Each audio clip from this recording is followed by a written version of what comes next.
Bishop Aaron, one of the great hallmarks of your evangelical work has been to respond to the culture's suspicion of morality and truth by choosing to lead with beauty.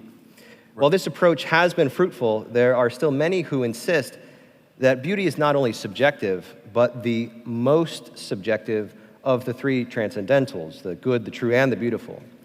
So how can Catholics make a case for the objectivity of beauty in a culture awash with relativism, and one that even seems to celebrate ugliness? Yeah, no, I get all that. And as you know, I've said in our postmodern culture, there's such skepticism about the true and the good. You know, here's what you should know, here's how you should act. So I've suggested start with the third transcendental of the beautiful, which just look at this beautiful thing and let it draw you into its power. But on the subjectivism thing, to me, the beautiful is just as objective as the true and the good. When you see, okay, 2 + 2 = 4, and you understand that relationship and you get it, that has a power over you. That has an objective hold on you. That's self-evident, seems to me. Or like when you say, here's what Maximilian Kolbe did at Auschwitz, and you say, by God, that was morally praiseworthy. That's something morally right. It's never a matter of like your private opinion, like, you know, I'm really fond of Maximilian Kolbe. I think he's great, but maybe you don't, and that's, you know, up to you. No, it has a power over you. It rearranges your subjectivity. And I think the beautiful is exactly the same thing. The truly beautiful, not just the pretty or the subjectively satisfying, but the truly beautiful, you know, the Sistine ceiling or Beethoven's 7th Symphony or something that, it's how impossibly trivial it would be to say, listen to Beethoven's 7th Symphony and say, yeah, I don't like it. You know, or, it's not really my cup of tea. See, and your laughter, it gives away the game. That's the point, that there's something so objectively powerful about that it rearranges you. You don't sit in judgment on the beautiful, it judges you. So that's why I would resist any attempt to subjectivize or relativize the beautiful. It has the same status as the other two transcendentals. And then it leads you, as the other two do, toward the source, right? So you see, this is as old as Plato, and it comes right through the Western tradition, that you see the beautiful object or person or face, and then it leads you by a steady progress. This Plato, right? Outward, outward, outward to higher forms of beauty, arranged hierarchically, until you come, he says in that beautiful image, to the open sea of the beautiful itself. Well, that's a deep instinct in the West, right? But if you subjectivize the beautiful, that whole project will not get underway. But when the truly beautiful grabs you, it starts leading you on this journey upward and outward toward God, I would say, the horizon of all beauty. So that's why I use it, not just decoratively, like, oh, isn't that a pretty decoration to evangelization? I use it as an essential feature of evangelization. It's why things like Gothic cathedrals. When I wasn't a kid, I was 29 when I went to Paris and began my studies, and when I went to Notre Dame for the first time, and it was the rose window. As a Jungian, you know, you'd appreciate all of the archetypal quality, the mandalic quality of that. But what was it about that rose window that just sent me on this adventure? And I talk about rose windows in Gothic churches all the time to this day. It's because the Platonic thing kicked in. I saw this beautiful thing and it sent me on this trajectory. So that's why I think it's every bit as objective as the good and the true. I wonder three things about that quickly. Yeah. One is that I think beauty is a burning bush, right? It's something that calls to us, and it's something out of which God can speak. Right. Okay? The next thing is maybe we shouldn't use objective, maybe we should use transcendent. Because I think part of the reason that people object to that is because obviously beauty isn't as easy to characterize as the existence of a simple material object, right? So, but we could say transcendent, which takes it out of the realm of the subjective and still points upward. Yeah. But then I'll make a counter proposition to that. I did a paper at Harvard with a couple of my students. We produced a measurement device, a questionnaire, as it happens, to assess people's lifetime creative production. And then we wanted to look at the relationship between various personality traits and their intelligence and their creative ability in relationship to their lifetime creative production.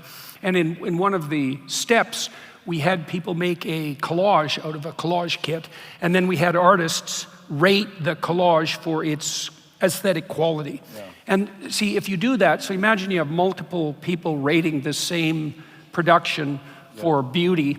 Then you can calculate how tightly related the ratings are. If there's something that you could identify reliably as beauty, then a collage that one artist rated as beautiful would be much more likely to be rated by the other artists as beautiful, and vice versa. The ugly ones would fall to the bottom. And the inter-rater reliability across the judgments of beauty was extremely high. And so, it's not as high as you might say if you asked a bunch of people, is that black or white? But it was high enough so that you could extract out a single factor across the productions that you could call beauty. And so you could imagine that beauty is a category that has fairly wide boundaries, but that doesn't mean there isn't anything central to it. And then your claim is that it points upward, which I think is exactly right. And that goes back to Aquinas, who says the beautiful is what happens when integritas, consonantia, and claritas come together. Wholeness, harmony, and radiance. When those three things come together. And I always think of some of sports examples, whether it's a beautiful golf swing, or I think when someone makes a great catch, in football, you say, hey, beautiful, what a beautiful catch. And someone, let's say not experienced with football, will say, I don't get it, why do you think that's beautiful? Well, let me explain it to you. And if Aquinas is right, and James Joyce thought he was, because this is right at the heart of A Portrait of the Artist, is that you're noticing those three things. You're noticing integritas, there's a wholeness to it. You're noticing consonantia, which is all the elements come together harmoniously in it. Think of like a Rory McIlroy golf swing compared to mine. It's very interesting, because it's like every element of the swing comes together with great harmony. Mine doesn't. Mine is this herky-jerky and off, So there's a hierarchical purpose in the swing then, too, yes. devoted towards the end. Well, then the last one is very cool, because it's claritas, which literally means brightness. And in some texts, Aquinas even suggests physical brightness. Like that, what a beautiful watch, because it's shining, But then what becomes clear in the tradition is what he really means is the claritas formae, the clarity of form. It's the splendor of form. So you notice the concord, right, the consonantia, and then it sings to you. It's the splendor of the form that makes you say, beautiful, right? Something that would be something that would compel awe and imitation. Yeah. And you could argue, I would tend to agree with this, that it's the first of the Transcendentals for that reason. Because first, being has to get your attention. And only then can you reflect on it as good and true, right? But it first has to get your attention. You say, beautiful. Right. Then you move to the good and the true. So that's how Aquinas accounts for the objectivity. Those three elements have to be present. So what would subjectively pretty art look like? Or the opposite of transcendent? Would that be immanent in this case? Or how would you make that? It's because we have objective truth and subjective truth. That's clear distinction. What would be the opposite of non-transcendent beauty? Maybe something this is Dietrich von Hildebrand, that only appeals to your kind of emotional state of mind. It's what he would call subjectively satisfying, as opposed to objectively valuable. There's a shallowness to it too. Right. Well, that might be akin to those sorts of pop music pieces that you capture instantly, but you can only listen to like 3 times and you're done with them. Yeah. Compared to there's lots of music like that, compared to something like a Bach piece, for example, that you might bounce off on first contact because it's very sophisticated, but with repeated listens, you can delve into it, and then it's inexhaustible. Right. So the question is akin to something like, what's the difference between something that's shallow and beautiful, or pretty, and something that's deep and beautiful? I would say too, if something's deep, it moves you in more dimensions simultaneously, right? That's like a definition of deep. And a deep story has multiple meanings and not just, so it's, something shallow and beautiful is exhaustible in its beauty, and something deep and beautiful isn't. It's inexhaustible. It rearranges your consciousness. Right. Maybe I wrote about this many years ago, but there was an article in Rolling Stone magazine many years ago, and they asked rockers, what was the first song that rocked your world? And it was a cool way to state the question. It wasn't, what's the first song you liked? It was, what's the first song that changed you, right?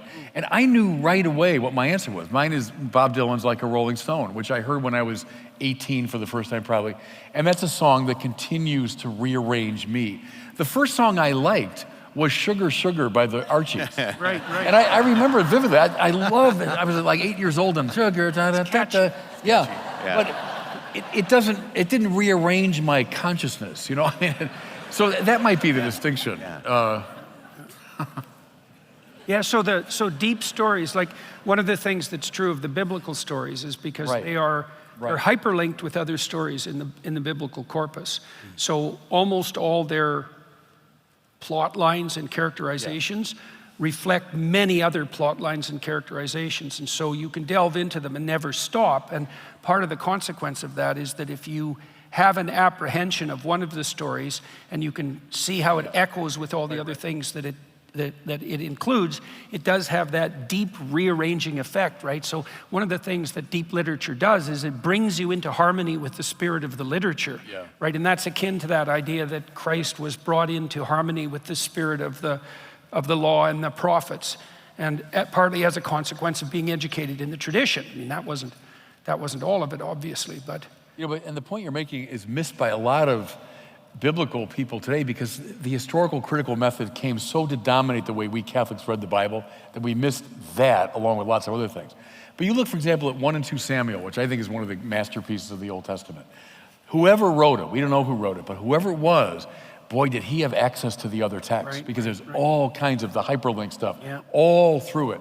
Like a phrase from Genesis suddenly pops up here. A phrase from Leviticus is now over in this part of 2 Samuel.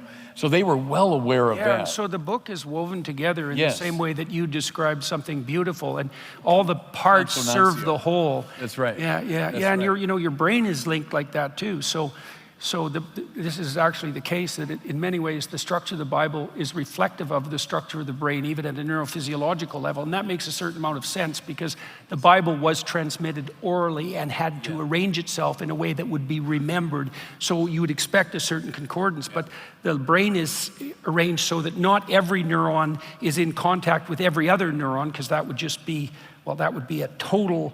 There would be just an absolutely undifferentiated unity of structure then, but that parts of it are linked to other parts, and parts are separate in a manner that optimizes both the simplicity and the complexity. And you have this exactly the same thing reflected in the biblical corpus, so which is also why it's an inexhaustible book. Like there's an infinite number of pathways through it, right? So well, even that the beauty, communicating depth, not being exhaustible.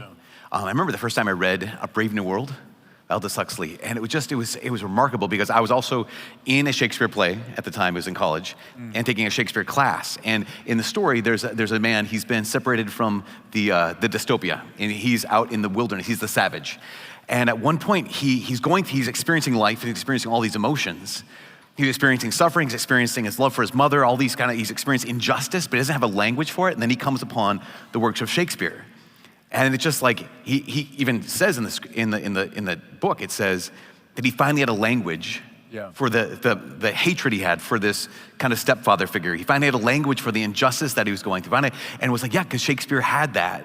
Again, it's transcendent. There's a beauty there that even the savage would say, this applies to my life, multivalent. Right. Well, one of the things I noticed in my clinical practice when I was dealing with people who had been severely traumatized, which almost inevitably meant that they had not only met with tragedy, but with malevolence, because you really need to run face first into malevolence to be truly traumatized. Just tragedy won't do it. That the conversations would immediately get so deep if we were near the core of the problem that it was almost inevitable that the language that they were using and that I was using took on like biblical overtones, because that was the only language that we had at our disposal to be able, if you've really been hurt, like if you were sexually assaulted by the uncle that was supposed to take care of you, that was trusted by his sister when you were 4, you've encountered a level of malevolence that requires a language of good and evil, even to explicate, much less to understand. And one of the things you do to people with people who have been severely traumatized is that you bring them into an advanced philosophical or even theological understanding of the relationship between good and evil, because without that, especially if Sometimes people are traumatized because they've done malevolent things themselves, and then the only pathway forward for them at all is to develop a sophisticated formulation of good and evil, and that's almost inevitably, in fact, it might have to be inevitably a religious formulation. You know, you could even define a religious formulation that way, is that a religious formulation is a story that provides a sophisticated representation of the deepest levels of good and evil. It's a perfectly good description of religion. It infuriates you, because it does me, when the new atheists, in that kind of cavalier manner, will just, toss the Bible aside, Bronze Age mythology, old-fashioned pre-scientific nonsense. And what dangerous magic they're dealing with there. I mean, because here's this thing that has defined Western culture and, as you say, undergirds most of our artistic expressions and tracks with our deepest psychological aspirations and needs.